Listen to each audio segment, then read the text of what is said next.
The time has come. I like that. The time is now for Victoria Stilwell's Positively Podcast. She's a world-renowned dog trainer. Seen enough dogs today, have you? She's the host of It's Me or the Dog. I'm coming to train you. Along with co-host Holly Furfer. You don't play around with that name, do you? I am a fan of sweaty balls. She's Victoria Stillwell, and she's ready to go. This is a lovely way to start the day. You get the busy bee. I need to trim her whiskers. I see some poo here. I feel a little bit better now because I'm the only one who usually feels stupid during the podcast. Now, let's head to the studio and get this Positively Podcast started. Hello, everybody. Welcome to the podcast. We're back. We're back. And Holly's here, too. I love it. It's good to see everybody, albeit through technology. And that's just the way it has to be. Well, I wanted to introduce our amazing guest. And she, for those of you who follow my work, you will definitely know who Heather Paul is. She is from State Farm, and she and I work very closely on many different, endeavors, should I say? We do Kindness is Powerful shenanigans. Shenanigans. Yes. We have different kind of programs. Kindness is Powerful with State Farm, and the Dog Bite Prevention Week we do Rough Talk and all kinds of amazing things that we do together charity wise. But also Heather introduced me, I think it was like 5-6 years ago, to the Arson Dog program that's run by State Farm. And so it's just everything dog. And that's why we love her. And she is a massive supporter of rescue. And of course, Holly and I, we're a big supporter of rescue organizations as well. We all have rescue dogs. And that's what I thought we would start this series of the podcast, of the Positively podcast. We'll start that with talking about rescue, which is all close to our hearts. Rescue is our favorite breed. Have you seen those? I love that. It absolutely is. I have a great shirt that says rescue puppies make me happy. And it is so true. It doesn't have to be a puppy, though. It can be an adult dog, and my rescues in my house certainly are a great testament. I thank you so much for having me on. I mean, I love both of you. I've known both of you, and so appreciative of the work that you do for the animal community, big and small. So I'm really thrilled to be able to be here and talk about not only the work that I do, but also about my experience with rescue and my particular dogs. I have 2 pit bulls and a pug, and my experiences having those 2 dogs and working for an insurance company have been interesting, to say the least. Yeah, and I did want to focus on that, especially the sort of the types of dog, are there different reactions to different breeds when you get your rescue dog home? I think that's really interesting, and I want to explore that. But first, before we get to that, Holly, how have you been? I mean, you're a travel correspondent. What's been happening in your world of CNN travel? Yeah, travel without travel. It's been a challenge. This is where creativity is king. I did an outdoor adventure piece from right here. I did swimming with leopard sharks in San Diego. No, I put it together, but you just get creative. You find people to interview. You hope they have good iPhones and they know to shoot this way instead of this way, yes, so that you can use the video. Because we're not traveling at all, but, and putting together, a friend of mine who's a chef, I got him to do some recipes and we're putting those together. I did them in his house, and, I'm doing, actually, can I say it? Can we talk about an edit now? I'm doing a series with Victoria for CNN now, which will be coming soon. Oh, she's in my COVID pod, in my bubble, so we get to see each other. And so we did it. Her husband filmed it on one camera and I did it on this camera, and it looks beautiful. My editors are laying it out now, and hopefully by next week, in the next couple of weeks, if not, it'll probably debut in January. So we'll make sure that we put it up on the website, Vic, at least the first one, because it's going to look so good. I saw the rough of it laid out. So anyway, it's just been a challenge, but I haven't had to wear real pants in like 7 months. And, every once in a while I put on lipstick, my hair is out of control, but it's COVID. Everybody's dealing with stuff, and I'm dealing with no trauma, no drama, unlike a lot of people. So all is good here. We're hanging in. I think the COVID hair is almost like a badge, isn't it? Like that, like look, the whole like, oh, look at me, right? And That's mine. It's just it's in a ponytail. I have rotation of hats that, and that's kind of, and which different t-shirt am I going to wear or hoodie? Yes, exactly. What am I going to wear? What top half am I going to wear? Because it doesn't matter. In fact, we were on a call the other day, and my husband forgot that he was wearing his pajama bottoms. So, and he stood up, and these were important people on the call, and I basically had to pull him down really quickly to say, "You're not wearing your yeah." At least he was wearing pants. He was wearing pants. He was. That is funny. I did that. I've been doing a lot of interviews with celebrities and authors who are writing books. And so I was interviewing Joan London, who has a great book out, by the way. It's called Why Did I Come in This Room? And it's about aging and forgetfulness. And it's really funny and positive. And she is just a delight. But I was wearing this, really pretty satin blouse, and I had my jewelry on, my hair was done, I had my TV makeup on, and I was wearing my Sugar Skull pajama bottoms, and I had to get up to go fix something with the lighting, and I stood up, and she's like, whoa, whoa, whoa, what is that? And I was like, oh my God, not even thinking, there's my butt with my pajamas on. So yeah, but she's very funny. Thank goodness it was her and not, like somebody who, You've had some amazing people on that you've been interviewing about their books. David Baldacci, Erin Brockovich. That was an amazing interview. That was a great one. I'm interviewing Peter Frampton in a few days. What? I'll get you the info. Yes, for real. It's called Do You Feel Like I Do? It's actually, he's so prolific. You don't even know how big he is until you read it. Because I was more of a child of the 80s than the 70s, but oh my God, it's so good. But yeah, I've been so lucky. And these people are interesting. One of my favorites was Steve Madden. His story is amazing. And his book, The Cobbler, his memoir, is fantastic. I read it in one night. It's so good. So it's been fun. I interviewed John Grisham. Like, he was great. I'm doing Scott Turow. That sounded weird, but you know what I mean. So anyway. And it was an opportunity that I wouldn't have probably been able to do because these authors, you can't reach them, but doing it like this. So it's, we look on the bright side. These are cool things that happen. Where can people see these interviews? So if you go to the mjcca.org or .com, so it's the Marcus Jewish Community Center. They are putting a lot of these on. It's a book festival in your living room is what they call it. And it's actually 80 JCCs from around the country. And it's like a national consortium. Or if you want to, those are in their hour, interviews. Or if you'd rather just see the 3 to 4 minute version, just go on CNN.com and type my name in, and all my stories will come up. And the shortened versions, we do them as a first reads segment, so you can see it there. Oh, I love it. Oh, they're brilliant. They're absolutely brilliant. I mean, all of these things, they've kind of been keeping us entertained from our living rooms as we are contained in our homes. Heather, you're a big traveler as well, like me. Yes. And like Holly. I mean, we do spend some time in our homes, but most of the time is spent traveling and flying around the world. What has it been like for you since the pandemic started, and all the work that you do with Kindness is Powerful and Arson Dogs, and helping people around the nation? How have you been coping?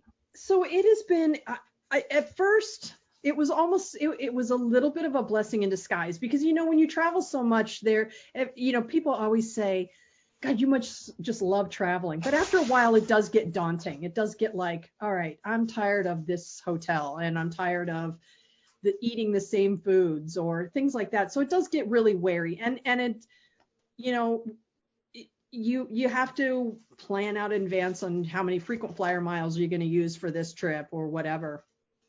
So having that moment to settle down for a little bit was good.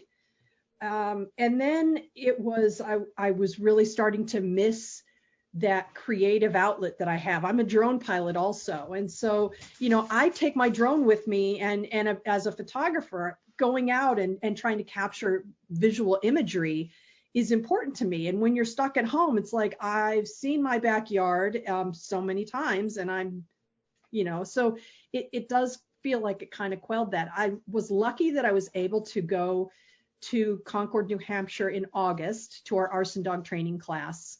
I felt very, very safe on the plane. I flew on Delta. There was, they had the empty middle seat, hand sanitizer, everything. I felt very, very comfortable. I did wear double masks just to be safe. I probably totally didn't need to, but it was just like, look, this is my first time out. What was really weird was being in Boston Logan Airport and being the only one in the entire concourse. That was creepy. I took a picture and there was nobody there. It felt very apocalyptic. So it is, that has been a challenge. The other challenge has been all of our arson dog teams are trained. They have to be recertified each year. This year was particularly challenging because we have to do those in person. Our trainer sees the dogs and goes through the training drills. So early on, we were like, how are we going to do this? And for anybody that has ever met, like Victoria has, Paul Gallagher, who is our head trainer, he still has a flip phone. So technology to him is the devil. So I wasn't sure how the reaction was going to be when I suggested, why don't we Zoom all of the arson dog handlers and recertify? And he said, let's do it. And it has been fantastic. It's been long because we have over 100 handlers in the program. So you can imagine doing all of these recertifications, but it's worked out so well. It's held up in the court of law. So now the ATF is doing that. They're like the State Farm program. It worked for them. The ATF is now doing the same thing because we've been able to show that certification still holds up. And I'm very, very proud of all of the handlers that have still, I mean, definitely there's been an increase in fires. And so a lot of them have been extremely busy. And, you know. I want to ask you a question. I want to jump in and ask, do you think it's going to, like, this is the future then? It'll change the way you do it, because if you find it successful on Zoom, you don't have to be flying all over, getting people to come in and do, you know, that it can be done now, you know, technologically. Yeah, if anything, it has shown us that we have other avenues, because before, so, you know, if, for example, if a handler would have had an injury to their knee or shoulder and they had surgery and they missed the recerts, it was always like, okay, well, you've got to drive or fly to one of the trainers so that they can recertify you. Now, of course, we have this option. We know, and we didn't know because it's unprecedented. Nobody has ever recertified a working canine via Zoom before. So we had no idea would this work. So it was a gamble, because we could have done all of these, and then the first time it goes into court, a defense attorney rips it up and says, well, anything could happen on a computer screen. But that hasn't been the case. So thankfully it's given us and you know, we don't know what 2021 is going to look like. We may end up having to do this again. We have learned we're not going to give the handlers an option to say, give us a date and time that you're available, because that ended up being from May to December. So we're going to give them a window and say, between these 10 days, we'll recertify you. But it definitely, I think it's neat to be able to be in a position to change an industry like how these dogs were trained and certified, because nobody had ever done it before. And we were able to successfully do it to 100 teams in the US and Canada. Now, a lot of these dogs are rescued, aren't they? They are repurposed, as it were. They might have failed in guide dog school, but they are repurposed and they are uber amazing at their jobs. And that sort of brings me to the rescue dog, the power of the rescue dog. And because we are all rescue advocates and we all do have rescue dogs, what has your experience been? Why? Because I was reading an article the other day where people were saying, why do people go on so much about their rescue animals? Why? What is it why are they so amazing? And I wanted to reply and say, it's because these animals, sometimes you don't know their history, and they have the most incredible resilience. Even when you do know their history as well, they have incredible resilience and this amazing ability to adapt and survive. And that's what makes them so special. What has it been like in your experience, Holly, what has it been like in your experience? Because you're a huge rescue advocate and you've had rescue dogs. I know. And, it's funny. I'm always looking, on Facebook, social media, and people are emailing me. Can you help? Can you help with this? And I try, and I have a lot of friends who are also involved in rescue. And just even the other day, there was two 14-year-old senior golden retrievers that family had to move, and they just surrendered them. Two 14-year-old boys, like Frank and Grace or something. It was heartbreaking. And they said, can anybody foster and maybe adopt? They weren't in Georgia, and I don't think they were in Georgia, but, and I thought, oh my gosh, because I have a senior rescue. It's hard to introduce new, when you have an older dog, but, it's heartbreaking to think these dogs. I think a lot of it for me too is that, so both of my dogs were rescues, and Kashmir, who we all know. When's the last time we did a podcast? I don't know if people know that she did pass away. Yeah, we lost Kashmir, our little fighter. We call her Cancer Girl because she had cancer and she beat it because cancer did not take her. She was 13 and she had a liver abscess in her gallbladder. Basically, her body just started to fail. But, she was the miracle survivor, 5.5 years. And they told us they gave us a year to a year and a half survival rate. But we lost her in July, and that was just, oh my God, it was excruciatingly painful. But, and I see even now, like, this is what I love. But this little one, she was just, she was at a shelter, and I knew a woman who ran a rescue, and they called her and said, we've got the sweetest little dog here. She's a pit mix. So, it's hard to adopt her. And they said that she was on the kill list for the morning at 8 a.m.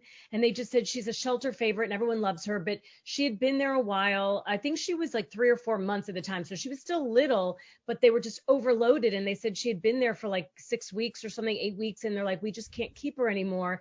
So this woman, somebody at the shelter, stayed till they closed. And at 9 o'clock at night, my friend who also had a full-time job, drove from her job at a bank. She was an executive at a bank, drove to the shelter and picked her up at 9 o'clock at night because she was afraid if there was traffic in the morning and she couldn't get to the shelter right when it opened.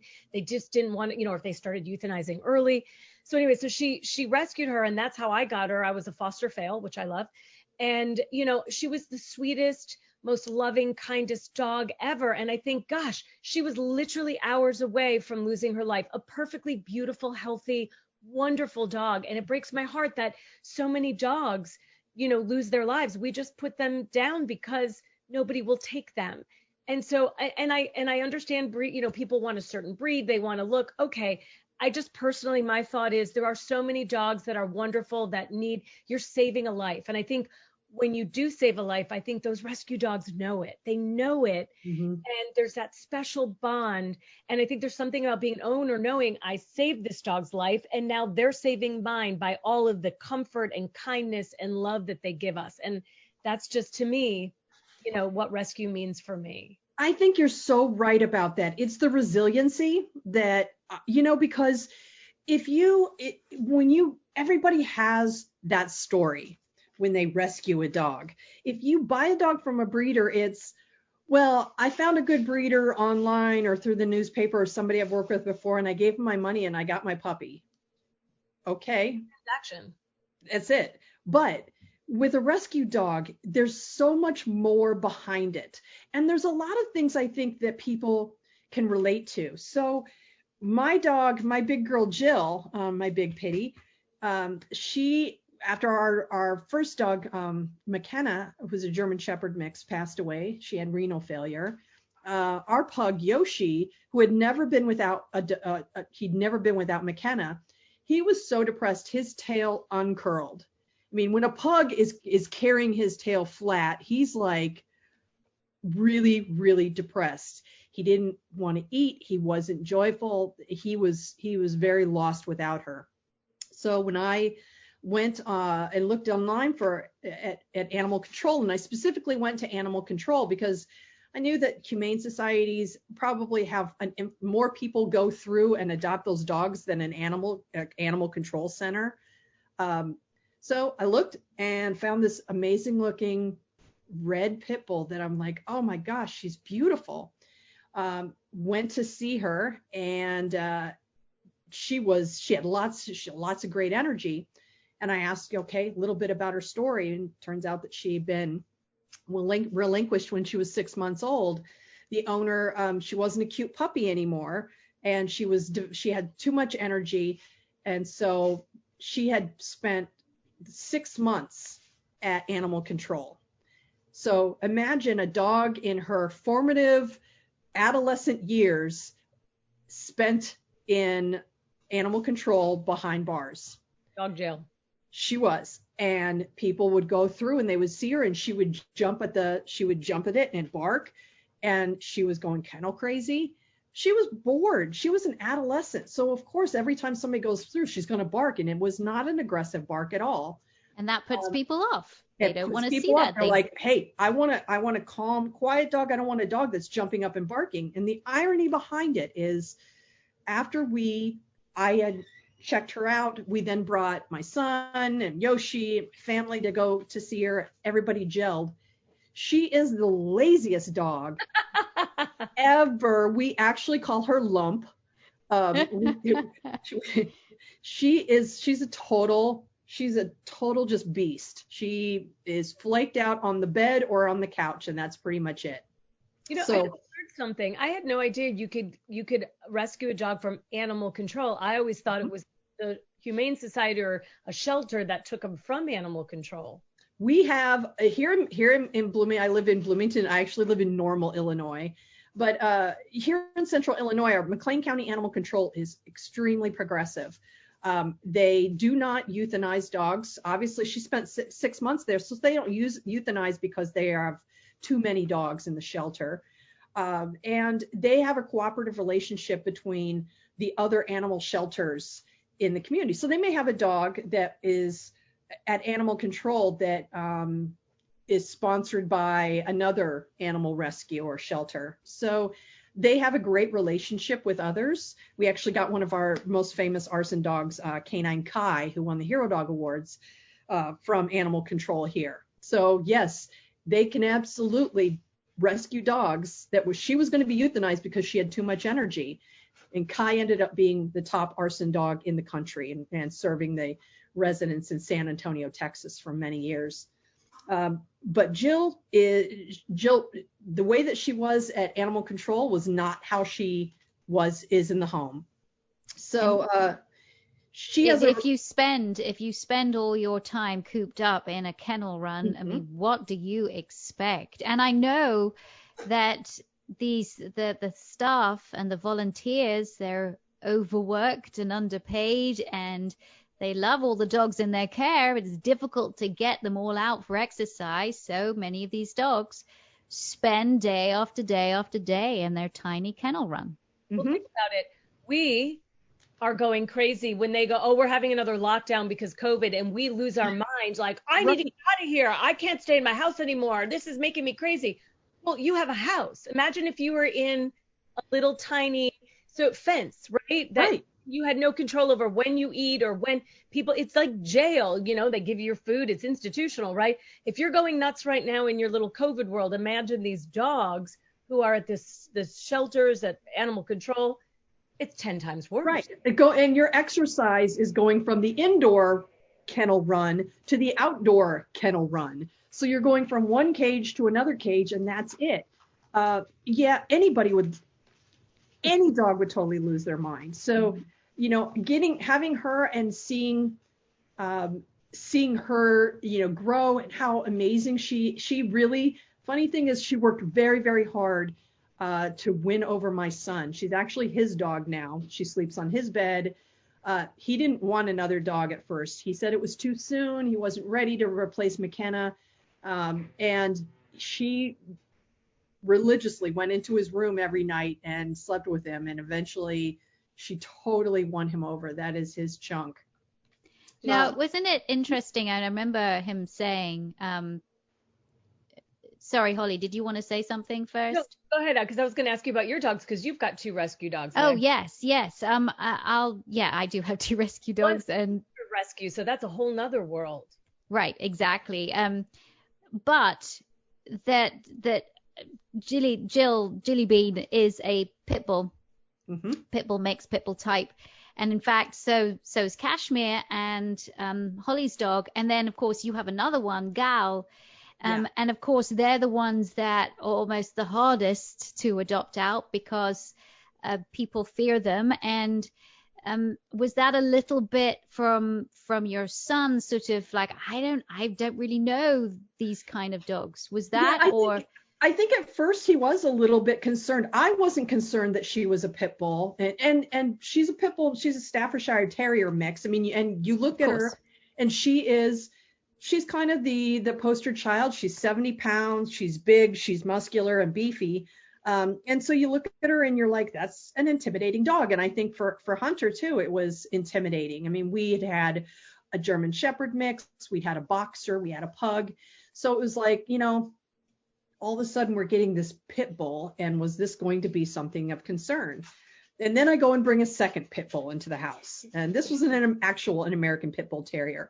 She was even more of a basket case because Gal was found first. She's the first and only dog to ever chase down the animal control truck. So animal control, the director was driving out to work. She saw this brown streak running across a plain cornfield, and she thought it was a deer at first. And then when she slowed down, she realized it was a dog. Gal had jumped she opened up the door and to get out, and Gal just jumped into the passenger seat. Wow. Flopped herself down. And that's when she looked down and realized that there was blood all over, because she'd been running for so long that her pads had worn down on her feet. Oh. So she was 19 pounds, really emaciated. Nobody knew how long she'd been out running as a stray. They estimated her age to be about 5 years old.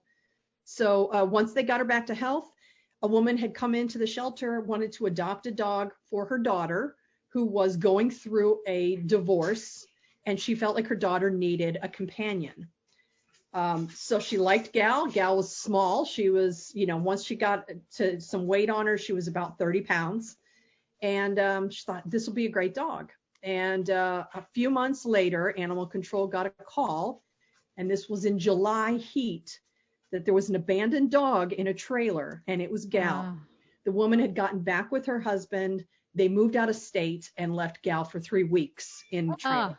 My God. By then, no food. She drank all the water out of the toilet, all of that. So by then it was, when Marshall told me about this, this dog, she's like, this dog is a great dog. She's a sweetheart. She needs a chance. She needs to have some kind of stability. So she said, would you please consider fostering her?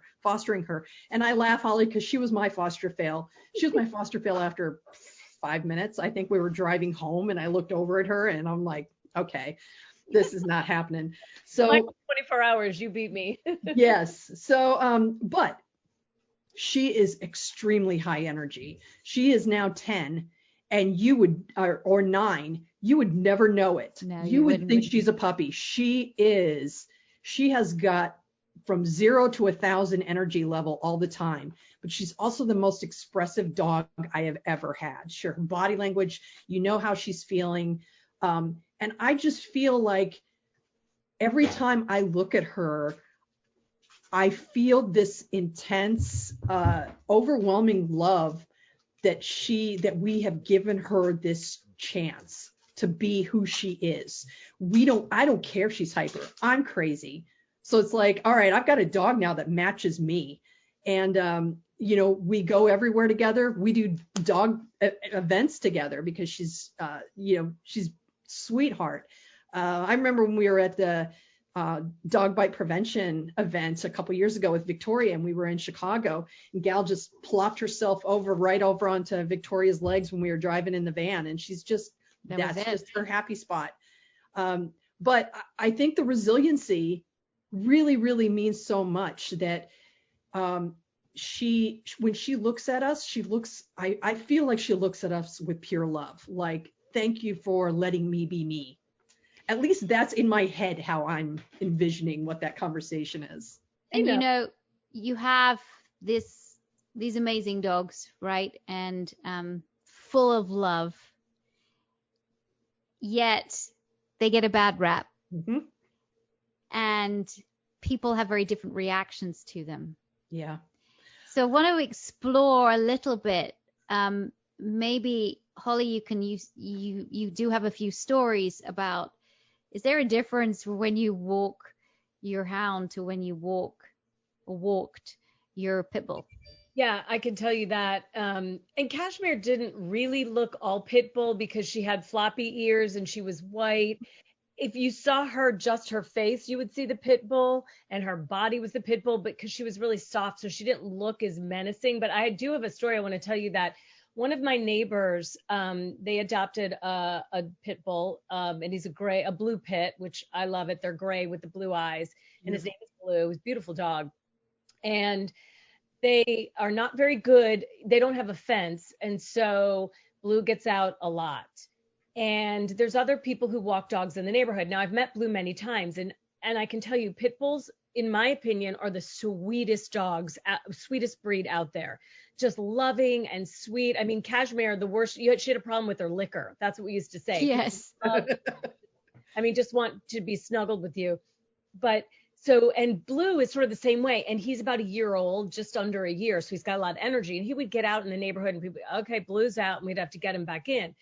But it was interesting because one of my other neighbors was walking a dog, and it's like a terrier mix, a smaller dog.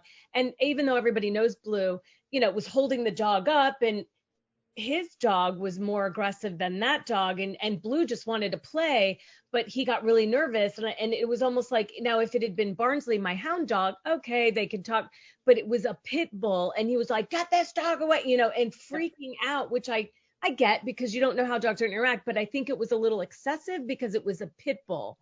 And Blue is, and I have a hound dog who used to be really aggressive, and I wanted to be like, this is the dog you need to worry about. My dog, this hound dog, not that pit bull. But that's just so universal. And it's funny because my husband and I said, Barnsley, who's 14 and a half, who's, has cancer, going through cancer. So, we're going to let him have this nice senior quiet life.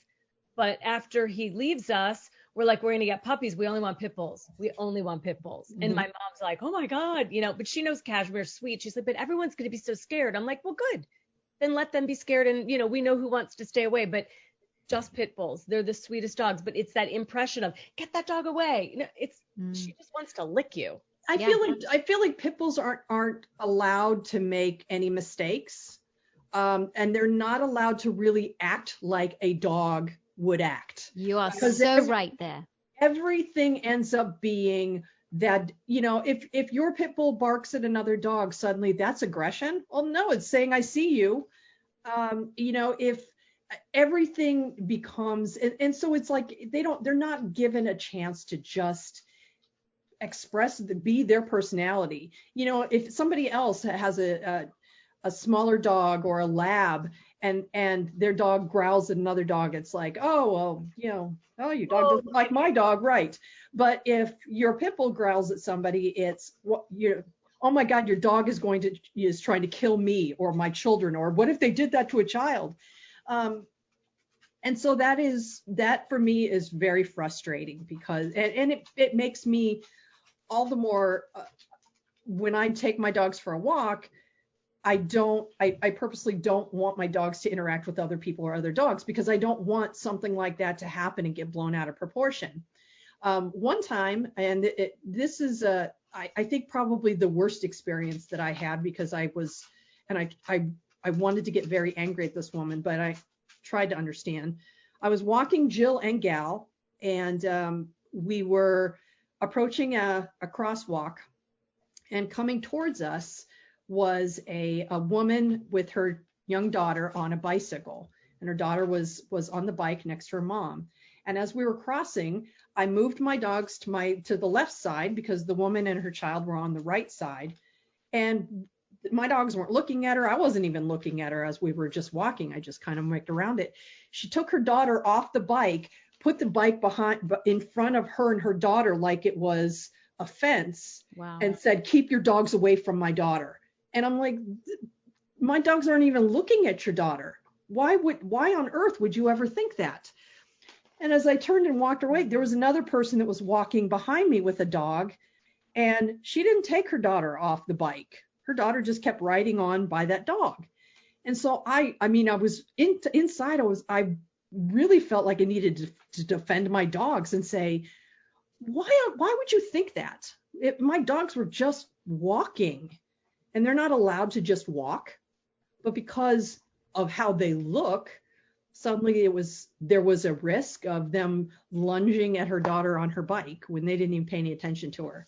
So I really internally struggled because I'd never really, I've had people switch sides on walking them on the sidewalk before. And that I've done that if I don't want my dog to interact with somebody else. I've never had anybody directly take their child and move it away from my dogs and then put a barrier between us.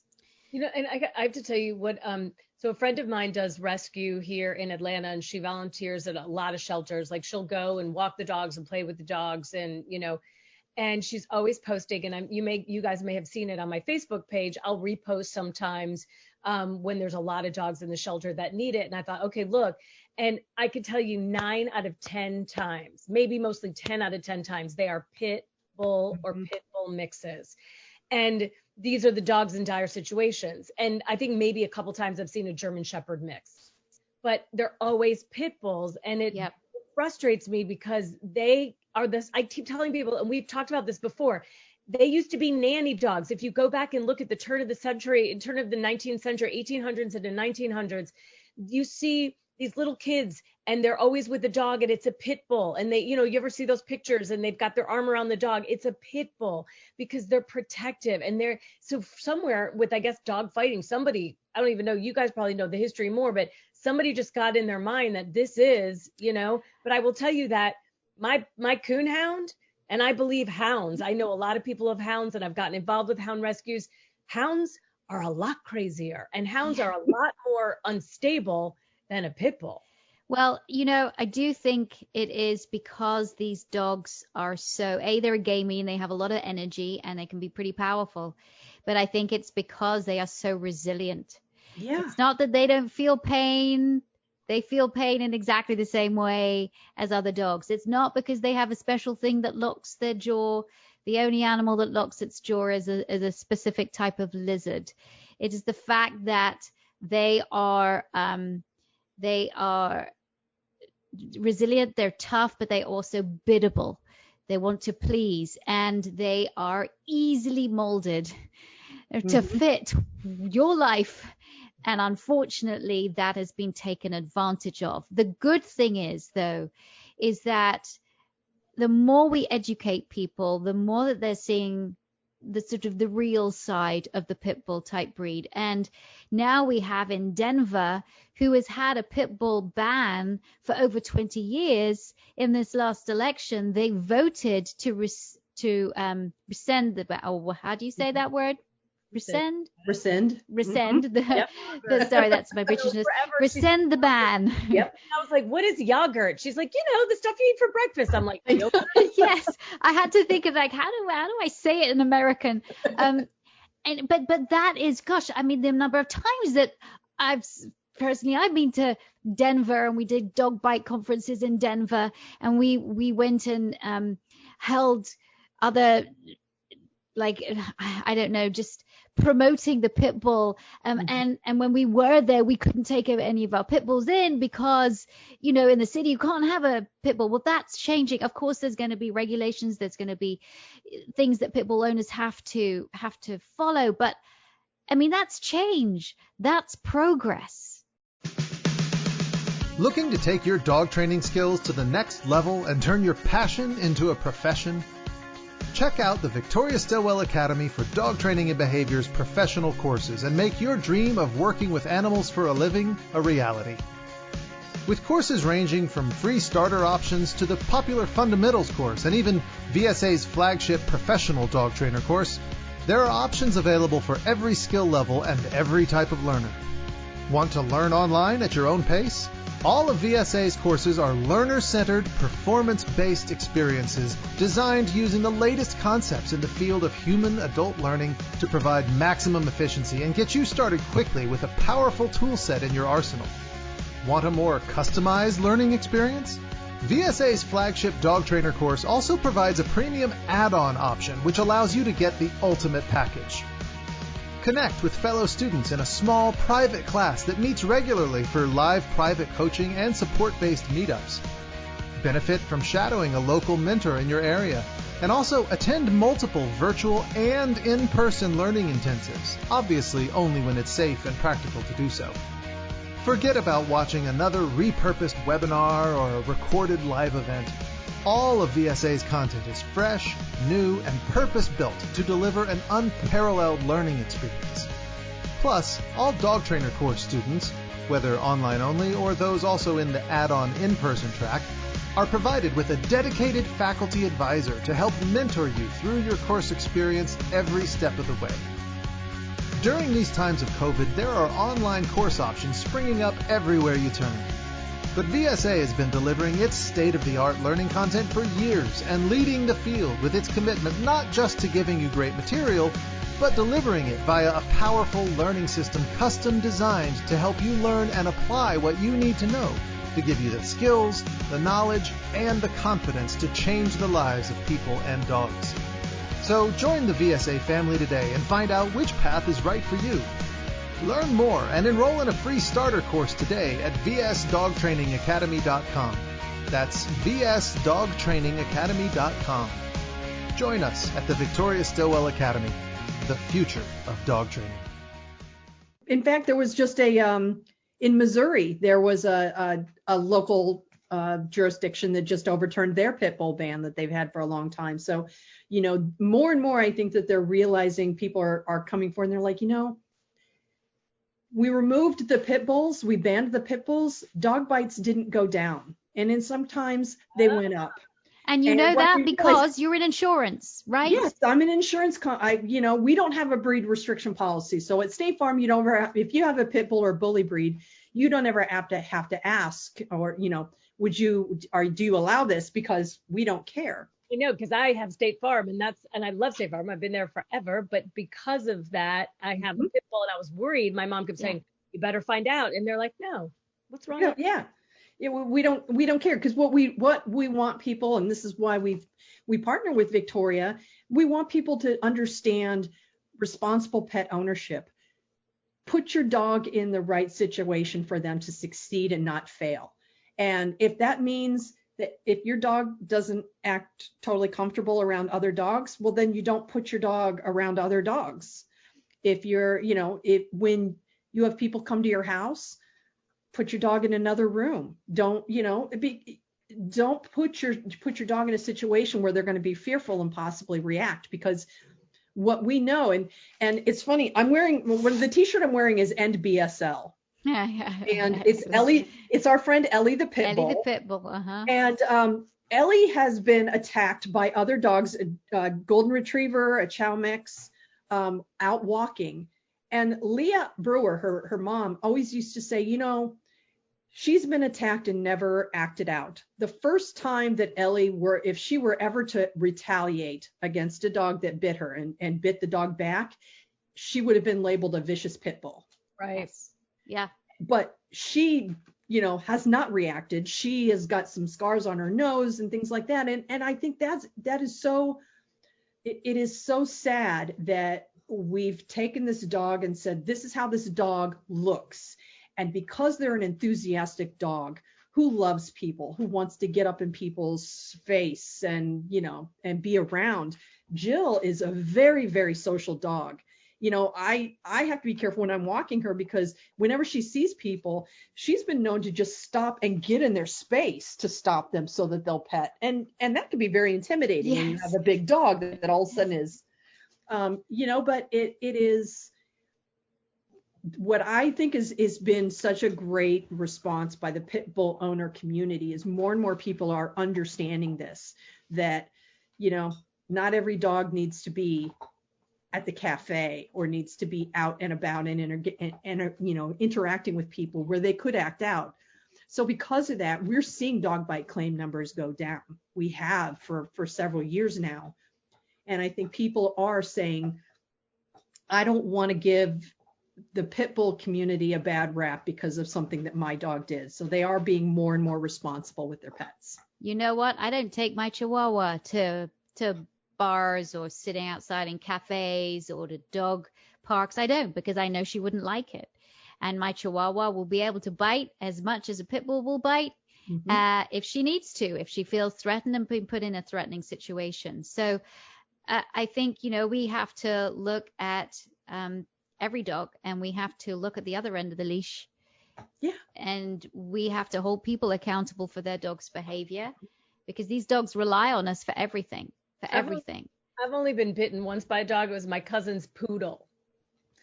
I've been bitten by a dachshund, and that's the only dog that my son has been bitten by, as a dachshund also. Yeah. I mean, it's anything. You don't know. I mean, my cat used to bite me more than my dog. So that's a different podcast. Cat behavior is a whole. That's a whole different thing. We're not even going to go there. You're right. I mean, it's unfortunate, and we know that there are groups that kind of perpetuate the myth, but there are more of us that know the truth, and I think that's the important thing. So we're coming to the end of this podcast. We are so way over time because we just have too much to talk about. You're going to do this more often then, Vic. Yes, exactly. We do need to do this more often. And now I've lost my train of thought because that's it. But what was I talking about? One of my thoughts was when we were my gosh, and looking at the Pitbull is that, people just make presumptions, and we do by the way people look or, what your experience is, because I could tell you, I'm 5'2", little blonde girl. My mom, same thing, 5'2", blonde woman, little tiny, half my size. She was mayor of a town that, sat on the BRAC commission. She was, asked to be part of a White House years ago, part of the, and, people look at us and go, oh, look at that little dumb blonde. And I'm like, okay. Yeah, no. You know what I'm saying? So I think we just tend to do that. I think it's with people, with everything. And I just hope that maybe we could all just go with an open mind, because, I can tell you that, I can be mean too. I would bite if somebody made that, what I mean? If you get in my space and you do something, I'll bite back. So you just don't know. But I look like this cute little blonde, right? No.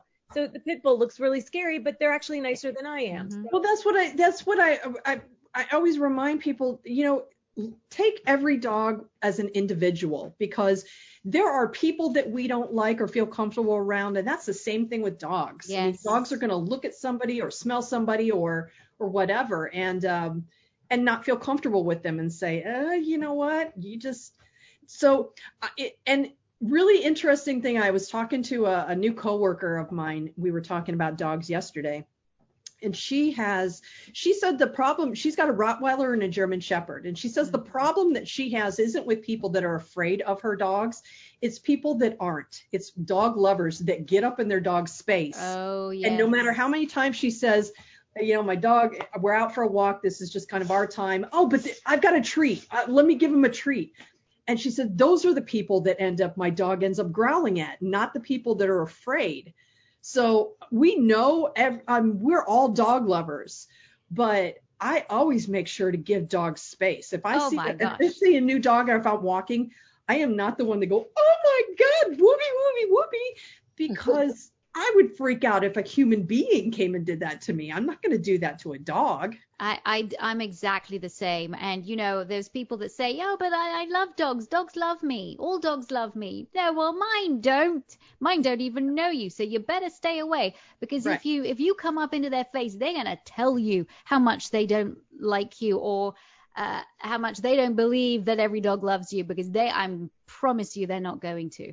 Yeah. And Bella doesn't care. She's 13. She's a Shih Tzu mix. She doesn't care. Jasmine cares, and she's going to tell you on no uncertain terms to back off. But she's a Chihuahua, right? That's funny. But if it's a bigger dog, no, that's something completely different. Well, we've come to the end of this podcast, but I know we could talk about this subject forever. And I just want to thank everybody out there who has rescued dogs. And I also don't want to throw the good licensed breeders under the bus. I'm very much for, if you're breeding for the love of the breed, the betterment of the breed, it is your love, it is your passion. Because I'm telling you, these good licensed breeders, they don't make a lot of money. They don't hardly make any money, but they're doing it for the love of dogs and love of the breed.